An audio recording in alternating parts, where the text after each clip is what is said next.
আজকে আমরা এজি অফিসে আসার যে মূল কারণ, এটা আজকের এক প্রভাতী খবরের কাগজে 10,323 সম্পর্কিত একটা খবর আমরা দেখলাম।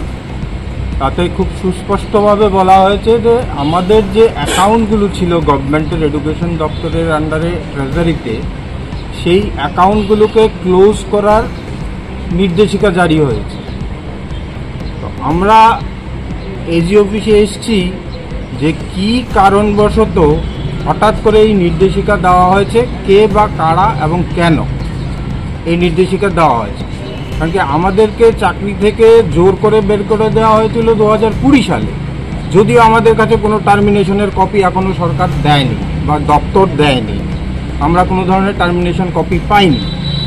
তথাপি রাজ্য সরকারের এই দপ্তরের যে মেইন খাতা, সেই খাতায় আমাদের নামগুলো ছিল, আমাদের যে স্যালারি অ্যাকাউন্টগুলো সেগুলো অ্যালাইভ ছিল। ইভেন আমাদের একজন শিক্ষিকার থেকে এই চাকরি চলে যাওয়ার এই 20 থেকে 25 সালের মাঝখানে ট্যাক্সও কাটা হয়েছে, তারও প্রমাণ আমরা পেয়েছি। সেক্ষেত্রে আমাদের প্রশ্ন হলো, আমাদের স্যালারিগুলো নিশ্চয়ই আসছিল।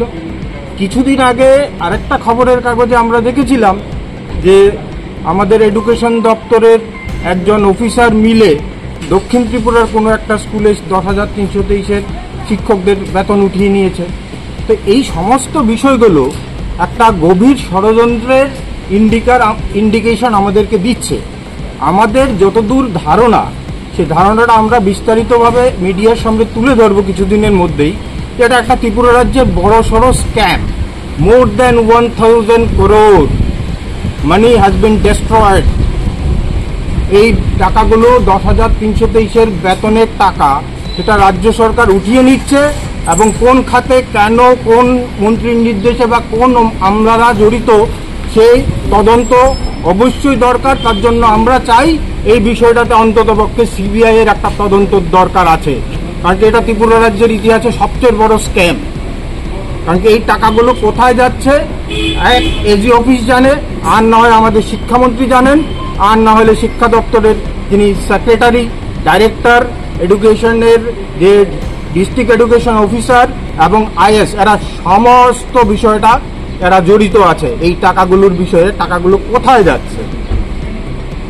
আরেকটা বিষয় যেটা সবচেয়ে গুরুত্বপূর্ণ, এমত অবস্থা আপনারা জানেন আমাদের বেশ কিছু কেস সুপ্রিম কোর্টও আছে, হাইকোর্টও আছে। এই কেসগুলো চলা অবস্থায় হঠাৎ করে কার নির্দেশে আমাদের এই অ্যাকাউন্টগুলো বন্ধ করা হচ্ছে।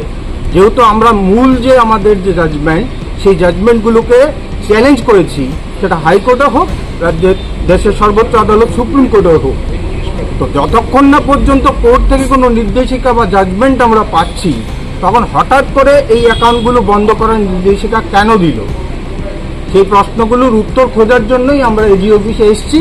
যতক্ষণ না আমরা এজি অফিস থেকে সঠিক উত্তর পাচ্ছি, তো উত্তর পেলে তো ভালো, আর উত্তর না পেলে আমরা যথাযথ আইনি ব্যবস্থা কিন্তু এজি অফিসের বিরুদ্ধেও নেব এবং রাজ্য সরকারের যে ডাইরেক্টর, প্রিন্সিপাল সেক্রেটারি এডুকেশন, এদের বিরুদ্ধে, সমস্তদের বিরুদ্ধে কিন্তু আমরা আইনত ব্যবস্থা নিতে যাচ্ছি।